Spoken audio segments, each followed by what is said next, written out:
Hola, ¿cómo están? La pelea entre Donald Trump, el presidente de Estados Unidos, y Elon Musk, el multimillonario, hace poco miembro de su gobierno, abre el debate nuevamente sobre la necesidad de dejar atrás el sistema bipartidista en Estados Unidos. Se necesita un nuevo partido político en Estados Unidos que represente al 80%.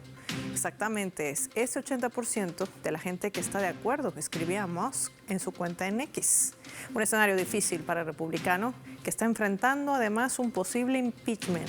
Hoy en el mapa, Estados Unidos dejará de ser bipartidista. Lo analizamos. Bienvenidos.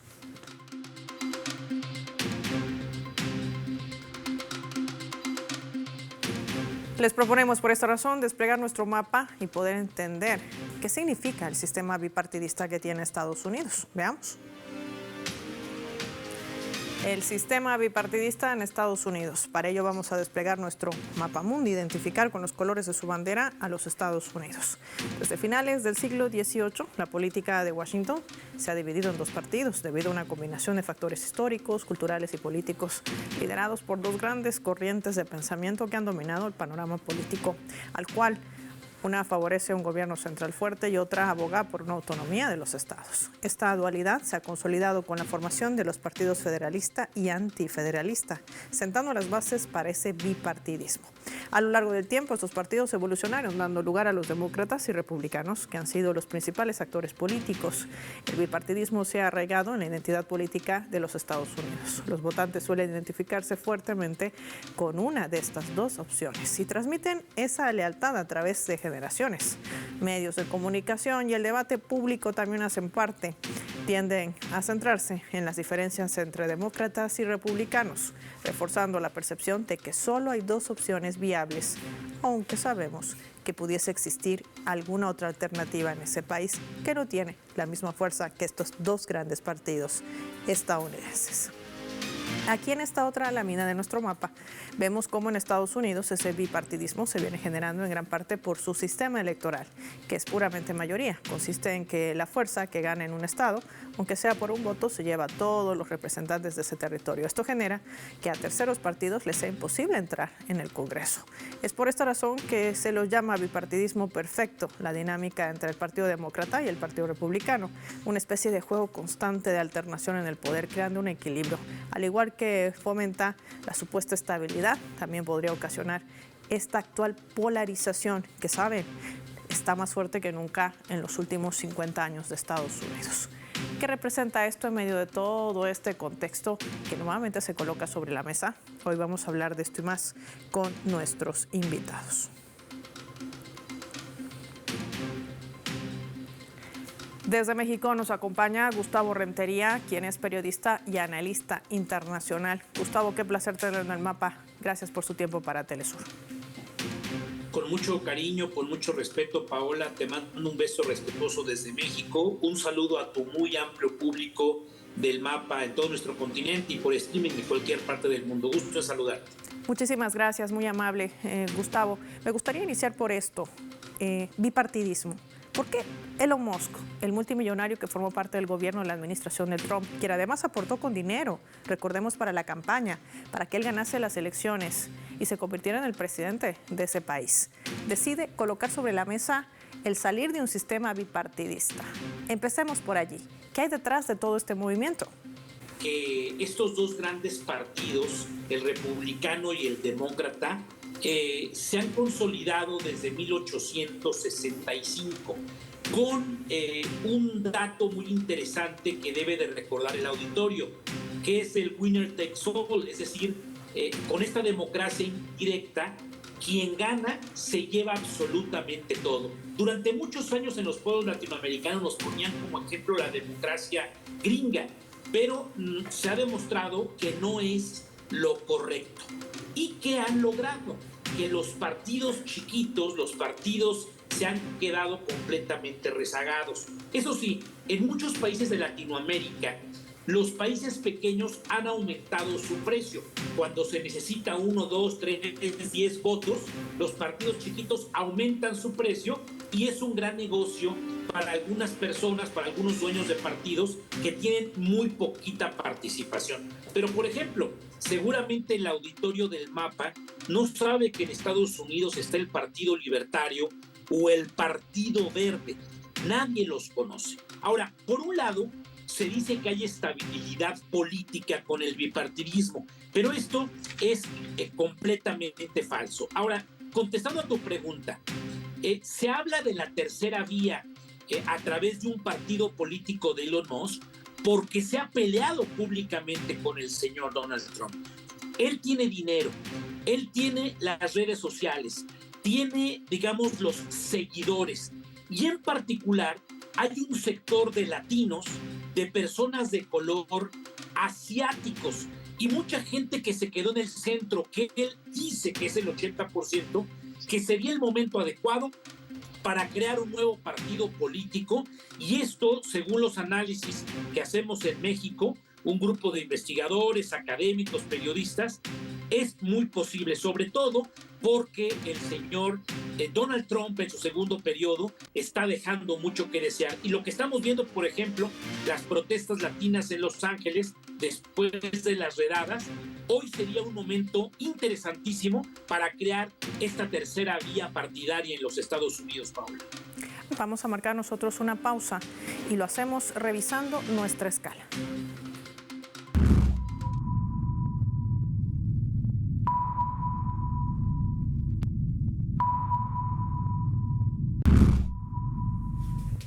Esta vez a través del portal web que está titulando de la siguiente manera: la llamada clave que podría desescalar la guerra entre Donald Trump y Elon Musk. Los asesores de la Casa Blanca han programado una llamada entre el presidente de Estados Unidos, Donald Trump, y el magnate Elon Musk, luego de que fue fuerte su disputa, recordemos, que fue además pública entre ambos, que incluye amenazas gubernamentales, acusaciones sobre la lista de Jeffrey Epstein y una insinuación de juicio político. Una acusación de esa lista que además luego fue borrada en el post de Elon Musk. Hay que decir que los funcionarios de la Casa Blanca están buscando aliviar las disputas entre ambos líderes y esperan poder llegar a una especie de tregua. Un alto a esta guerra, luego de una jornada marcada también por fuertes acusaciones entre ambos. Aquí dos escenarios: un impeachment o quizás una devaluación de las empresas de Elon Musk. ¿Qué hay en medio de todo este movimiento que podría marcar quizás una salida viable o no de un sistema bipartidista? De esto y más vamos a hablar al regreso. Ya volvemos.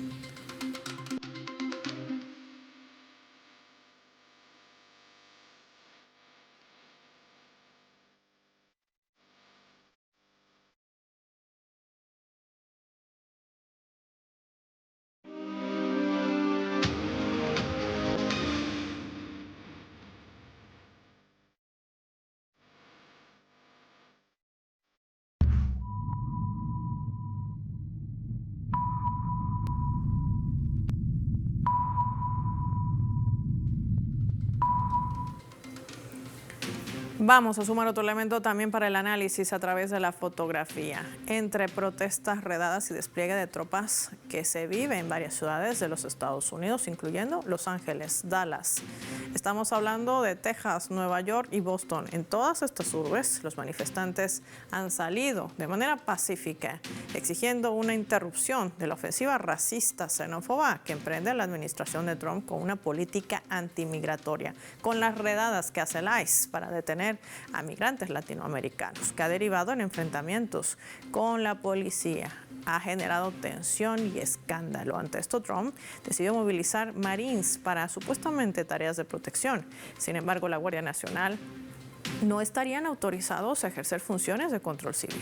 El gobernador de California ya ha calificado esta intervención como un paso inconstitucional y anunció una demanda contra la administración de Trump, también por el despliegue ilegal de estas tropas sin su consentimiento. Ante esto, el mandatario ha abogado por el arresto del gobernador en funciones.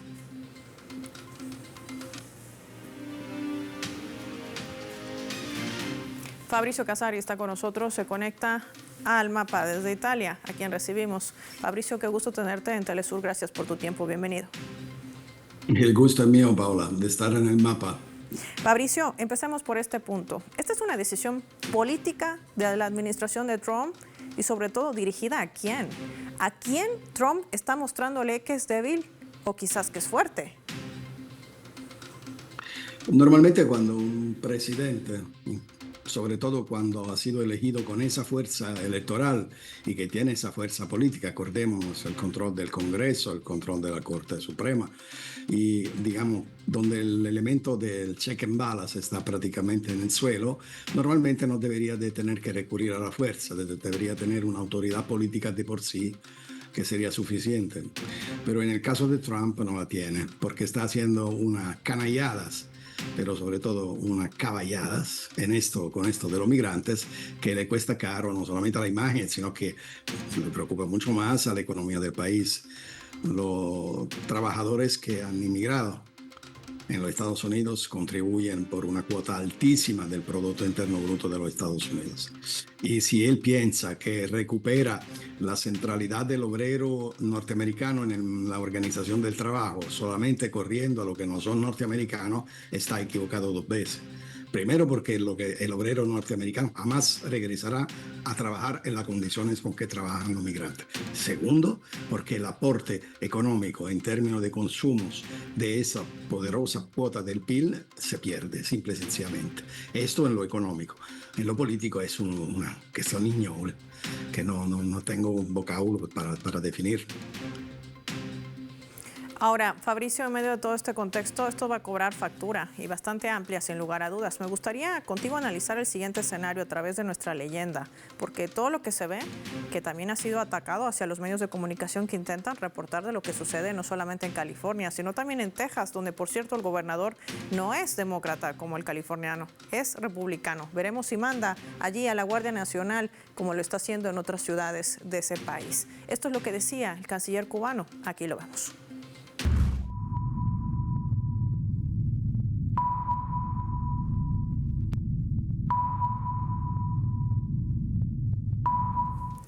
El canciller de Cuba, Bruno Rodríguez, señalaba esto, lo vamos a colocar en la pantalla del mapa. En protestas en Los Ángeles vimos el uso excesivo de la fuerza, utilización de la Guardia Nacional de Estados Unidos, ataques a periodistas, violación de derechos de migrantes. Pero hasta ahora no hemos visto condenas a esos hechos de políticos anticubanos. Su hipocresía es grave y enfermiza, sentenciaba el máximo representante de la diplomacia cubana, Bruno Rodríguez Parrilla. Fabricio, dos escenarios que resultan también ser muy interesantes. El primero, esto revelaría que las políticas contra Cuba, contra Venezuela, son eso, políticas maquilladas de supuesta democracia y humanidad. Y dos, ¿qué va a pasar con su socio más cercano, el secretario de Estado de los Estados Unidos, Marco Rubio? Al final de cuentas, sigue teniendo raíces cubanas y esto podría generar también en una presión, como ha sucedido con Elon Musk cuando se lanzaba la política arancelaria. ¿O es distinto? ¿Qué nos dirías en estos ámbitos? Creo que esta es la aplicación de la teoría política del presidente Trump y que es el sentir profundo de esta parte oscura del electorado de los Estados Unidos, lo que le ha votado.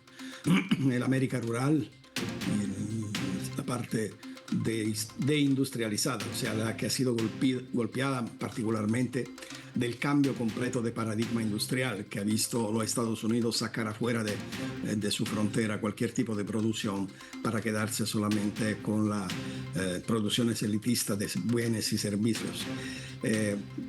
Hay un sentimiento racista, suprematista y clasista muy radicado en la sociedad. Y Trump es la expresión de esto. Es por eso que su afirmación se debe. Frente a una crisis histórica, el papel de los Estados Unidos está en cuestión. Su capacidad de gobernar la economía del mundo, su capacidad de ejercer la leadership del mundo. Frente a esa amenaza, en vez de reconocer que ya los Estados Unidos, frente a ese escenario, no pueden asumir la jefatura del mundo, solo pueden abrir a un proceso de multipolaridad. Claro que frente a eso la reacción más estúpida es la de creer que lo que no tienes con la razón y con los números lo tienes con la fuerza. Y la verdad es que esta dimensión es un coagulante de todos los tipos distintos de fascismos sociales y culturales que hay en este país, que son mucho mayores de lo que nosotros pensamos. En este sentido no hace mucha diferencia que tú seas demócrata o que tú seas republicano o que tú seas de la Conchinchina.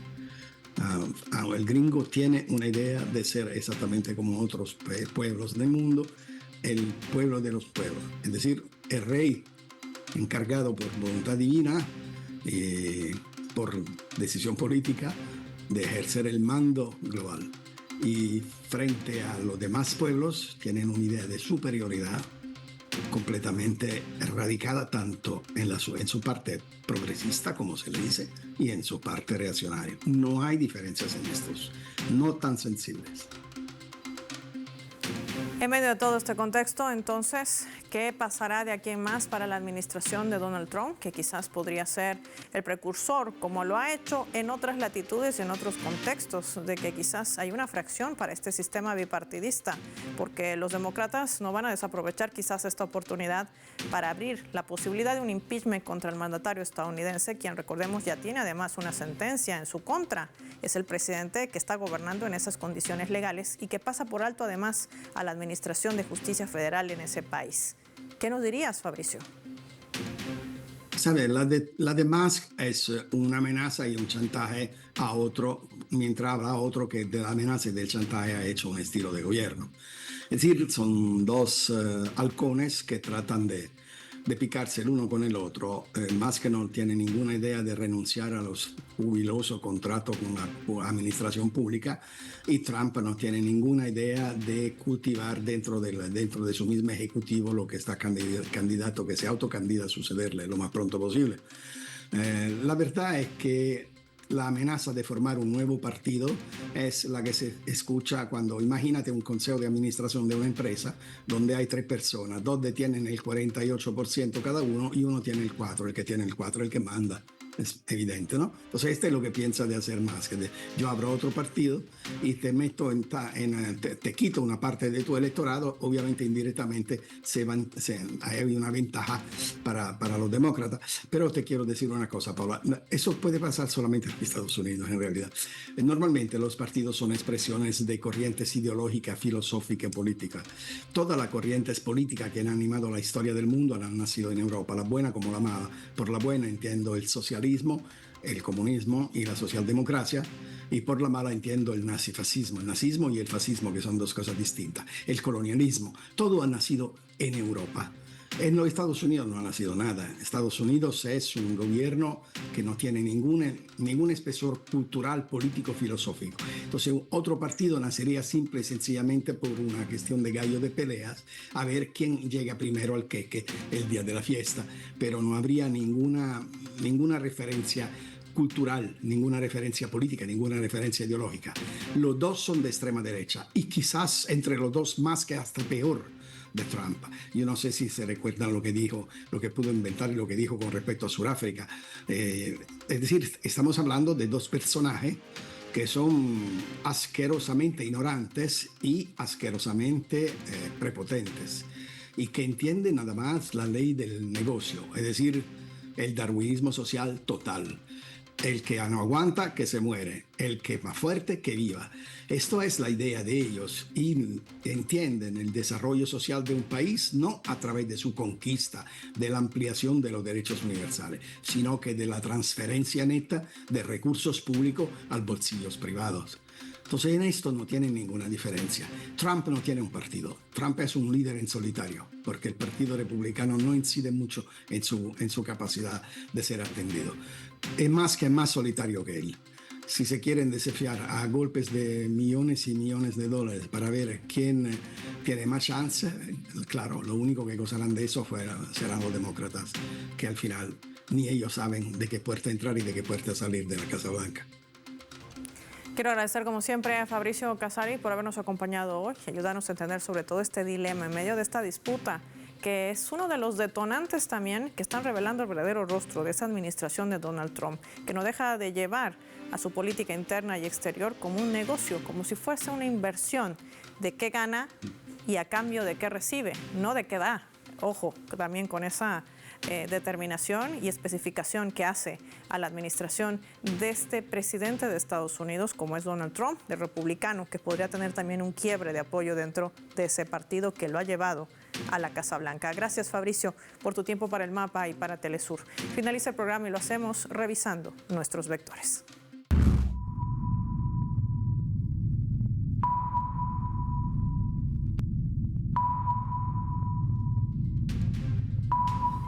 Nuestro radar en el mapa hoy nos refleja las tres claves sobre este tema. 1. Bipartidista. La pelea entre Trump y Musk ha puesto sobre la mesa el debate sobre la necesidad de salir de este sistema bipartidista. Pero, ¿qué tan real será esto?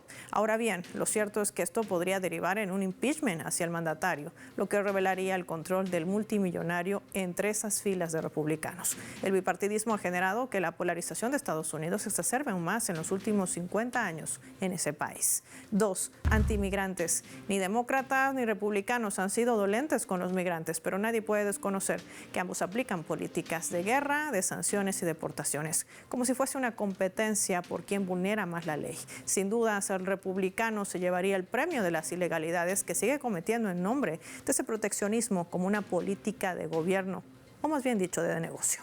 3. Silencio o renuncia. La administración de Trump está en un punto de inflexión que no podrá contener de todo ni de sus propios socios o allegados cercanos, revelando que sus políticas de agresión a otros países como Cuba y Venezuela son estrictamente políticas y para nada humanitarias, menos democráticas. Esto genera a corto más que a largo plazo una presión hacia sus socios, incluido su secretario de Estado, Marco Rubio. Ya lo vimos con Elon Musk. No sería nada extraño que sea parte del gobierno del magnate Donald Trump. Será un panorama que se viene a venir, una gran pregunta sobre la mesa. Soy Paola Pérez y nos vemos en una próxima edición del Mapa.